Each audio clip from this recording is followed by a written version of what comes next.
Hey everyone, if you find yourself working out at home, you may not have a full set of dumbbells or everything you want. A lot of people find themselves with just smaller dumbbells, and maybe you picked up off Amazon lately or something like that, and they work okay for a little while, but they're just not heavy enough to really do like a Romanian deadlift or a deadlift or anything like that that you're used to. Good news is you can use light dumbbells to get a lot of great swing variations, and I'm going to show you how you can do those. The first one that most people can do is the skier swing. And instead of having the dumbbells coming between our legs, we keep our feet a little bit more narrow, and instead of a hike, they're lighter. We're going to swing them out and then fall into that hinge and swing. Just letting those weights go to the sides. We want to push the hips back, keep the core tight, and then stand up, straight up. Letting those dumbbells swing straight out about chest or shoulder height. So if you've got two dumbbells, you can do it that way. If you want to change things up, or maybe you've just got one dumbbell, you can also do a one-arm skier swing. So we still want to start, we swing it out, and then we're going to use our free arm to match up with the dumbbell that we have. This just kind of helps us to keep our midsection squared up so we're not rotating and twisting as we do the swing. You can also do one-arm swings with a light dumbbell between your legs. But if the dumbbell is very big at all, it can get kind of awkward and uncomfortable when it's back up here underneath your crotch and your groin area. So I like doing it to the outside. Plus it gives us that extra little core challenge to resist rotation as we do it. So you can do it that way, however you prefer. There are a lot of options. If you're already good with the skier swing though, and you want to change it up, you're still looking for a little bit more challenge, something a little bit more interesting, you can do a split stance swing.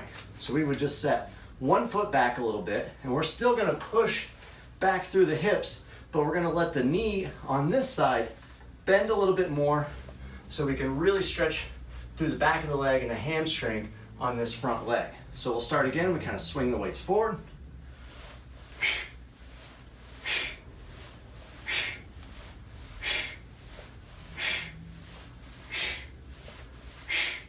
Do a set number of reps, switch the legs.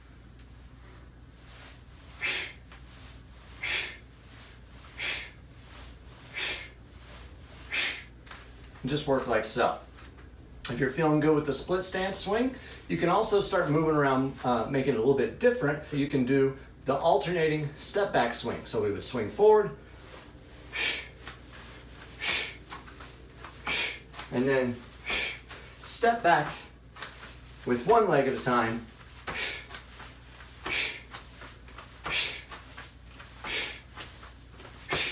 Essentially putting more weight and more work to the front leg each time. If you've got that down, the hinge pattern, everything's working well, and you're just looking for something a little bit more interesting, or you want to change it up, you can also do a side step swing. Make sure you're being very careful with the side step swing, because the last thing you want to do is bonk your knee with a 10-pound, an 8-pound, 15-pound dumbbell, whatever you got.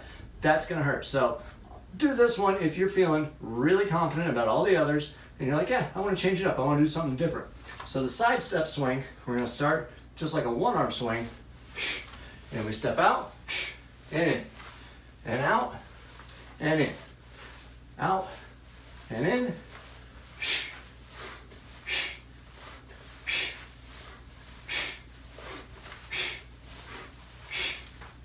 and you're just switching it up as you go, like that. Those are all just some options. Some people prefer to hold the kettlebell or the dumbbell with thumb up. That's me. I think that feels a little bit better. If you turn it sideways, you got a wider thing you got to work with. Typically, that's people working between the legs. But again, holding that dumbbell sideways, you got to get everything out wider. It's a little bit more uncomfortable. So I like to hold the dumbbell with the thumb up. Make sure you're feeling very confident about your knees and where they're at. Don't do this if you've got things distracting you or you're trying to watch TV over this way while you do it, because you bonk your knee, you're gonna go down, it's gonna hurt, and it's not gonna feel good. So, Yeah, you don't need a lot of weight. Whatever you've got, you got to make it work. You got to keep moving and just get after it. Thanks.